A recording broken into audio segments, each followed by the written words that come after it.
All right, good Monday afternoon, everybody. I'm Crystal Holloman here with Tim Staudt. How was your weekend? I can't even remember.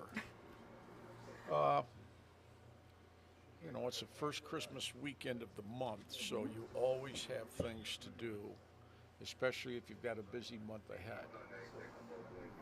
Busy thing. I only watched really one game. I watched Alabama and Georgia? That was pretty much it. It's a pretty good one to watch, at Yeah. least. So speaking about that, we're going to talk a little bit about. And I watched Oregon and Washington. Oh, that was a good one too. The Michigan game was awful. It was. I Awful. feel a little bit bad for that Iowa City bar that was offering free drinks until Iowa scored. You were right, though. You called it. You said you didn't think Iowa was going to score on Michigan, and I said you were wrong. How they ever won 10 games should be in the Guinness Book of Records.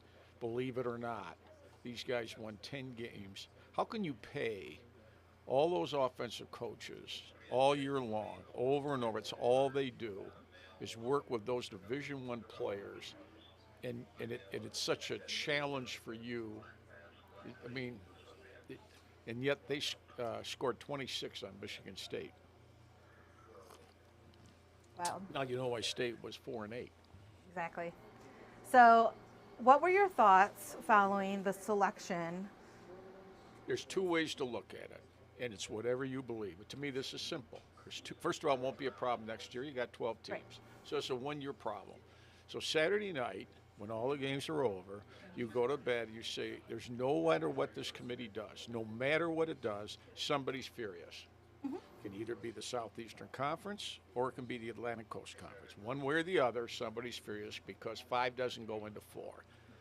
So if you believe individually that you should make the Final Four on the whole season's body of work, then that favors Florida State. They won all their games. If you believe, separate from that, that the Final Four should be by the eyeball test the best 4 teams in America, then Florida State's out, and you can make a case for both Alabama and Georgia. So it isn't what I think, it's what somebody else thinks is the criteria that you should use. So if you think you should get the 4 best teams that are in there, then because they don't have their core, and he's a factor. If he was playing, then they're one of, in my opinion, they're one of the 4 best because they're very good defensively. The Florida State. Yeah. But if you think, well, no, at the end of the year, who are the 4 best through the whole season? Okay, then you can make a case. You can make a case not for them because they've lost their key component. And for that matter, to me, they're in my opinion, the 2 best teams in America right now are Alabama and Georgia. Those are the 2 best teams in America. Well, but it's like the NCAA basketball tournament. The best team in basketball doesn't always win the NCAA tournament. A lot of times you get knocked out along the way. You had a bad game. You get knocked out first round. Yeah, the number 1 seed last year, Purdue, got beaten the first game by Fairleigh Dickinson. Even though they're a better team than Fairleigh Dickinson, on the night they played, they couldn't beat them. So football, it's a bit like, but this won't happen next year. If you have the same setup next year, you got 12 teams. So in my opinion, I understand Florida State's plight, but they would have run the risk, in my opinion, of getting crushed in the semifinal with someone. Look, it's an unfortunate situation they were in. That's the risk of football. When you lose your quarterback in this sport, especially as good as he is, and you lose the guy, and hey, they barely beat Louisville. You can argue that Alabama barely beat Auburn, but they beat the number 1 team in the country who'd won 29 straight games. But I don't like to argue that stuff. I say it's whatever you think it should be, that criteria or that criteria. And nobody's wrong. In my opinion, nobody's wrong, but you can only take 4. So, do you think Florida State made a mistake announcing that their quarterback was out for the year? Should they have kept that? No, you already saw him out for the year. He didn't play. But should they have said, hey, he's week to week, he's week to week? Because that might discourage teams from saying well, no, in the because future no, their quarterback's because at that point they didn't know if they were going to finish undefeated. And at that point, look, if Georgia would have beat Alabama, that would have solved the problem, but they didn't do it. If Washington would have lost Oregon, it would have complicated everything even further. Texas could have lost Oklahoma State, and then that knocks them out. So then, most years this stuff kind of plays itself out with the conference championships. But this year, what about Georgia falling so far after that one loss? Well, you knew they weren't going to be in the top 4. Right. Okay, so 5, is probably going to be 13-0 Florida State. So that didn't, it's a heck of an Orange Bowl game. But now, do either teams care? And do the star players pull out of the game? Already, we've had several stars. Caleb Williams, a Heisman winner, he's not playing for Southern Cal. To me, the bowl season is so outdated because if the star players don't want to play, why play? It's like happened to Michigan State when it played Pittsburgh in the Peach Bowl. Kenneth Walker didn't play, and Kenny Pickett, the Pitt quarterback, didn't play. Well, those aren't the teams that made it there. That's why, to me, the bowl, they're hard. Ohio State's quarterback, he's in a portal today. Yes, Caleb Williams of Southern Cal says, I'm not playing another game for these guys. I want to get ready for the NFL draft, and I don't want to get hurt in a meaningless game against Louisville. Right. So, that's what college football's come to.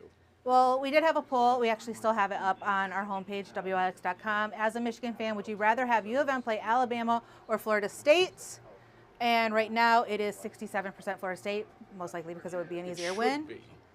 101%. 32 Alabama, and we know that only equals 39, but we're trying to fix that. So part. you're telling me that 1 out of 3 respondents would prefer to play Alabama? That's what they're saying. There's an old saying in life: be careful what you wish for. I think Nick smells blood in the water. Really? He's got 4 weeks. If they played this Saturday, I think Michigan would have a better shot because Michigan had no pressure playing Iowa, and Alabama had to leave it all on the table emotionally to get past Georgia. But now they get 4 weeks to recover, and trust me. And the other thing that hurts Michigan, in my opinion, is they're favored. They are. You want to be an underdog. You don't want to be favored. You want to be an underdog. They're a favorite, but a lot of people don't want them to win, which is interesting. Well, if you don't like Michigan, somebody, this is, you don't have America's 2 most popular coaches going at it, but somebody's going to win and move on. I think Alabama's going to be tough to beat. If it was played Saturday, but it isn't. Not. They got 4, and by the way, this ain't Iowa and Indiana and Purdue you're playing. No. These guys, this is a different breed you're playing, and this coach is this guy, look, it ought to be a great game. It should. Michigan lately has not been great against SEC teams, though. Well, there are SEC teams, and then there's Alabama and Georgia. Mm-hmm. Just like there's Big Ten teams, and then there's Michigan and Ohio State. True. So, to me, you can't judge them all equally across the board. I think Michigan's going to have a hard time moving the ball, though. They had a hard time moving it against Iowa. That doesn't mean they can't play better. They better play better. They're going to need, to me, I think defensively they're all right, but they're going to have to move the ball in Alabama, and they got to have one whale of a game out of McCarthy, and those 2 running backs are going to – they only got 66 yards against Iowa. Iowa's okay, but they ain't Alabama. And – look, for Georgia, this is a tough life, man. They won 29 straight games, and they lose 1, and they're in the Orange Bowl. It's a jungle out there. It is. Welcome to college football. And by the way, see how Florida State does against Georgia. Now, again, I don't know all the players that may pull out of that game. That Keon Clark Keon Coleman from Michigan State, the receiver, I don't picture him playing in the Orange Bowl. His whole thing when he left Michigan State was to get to the NFL, and he had a great year at Florida State. But it hasn't been as good without his quarterback. Right.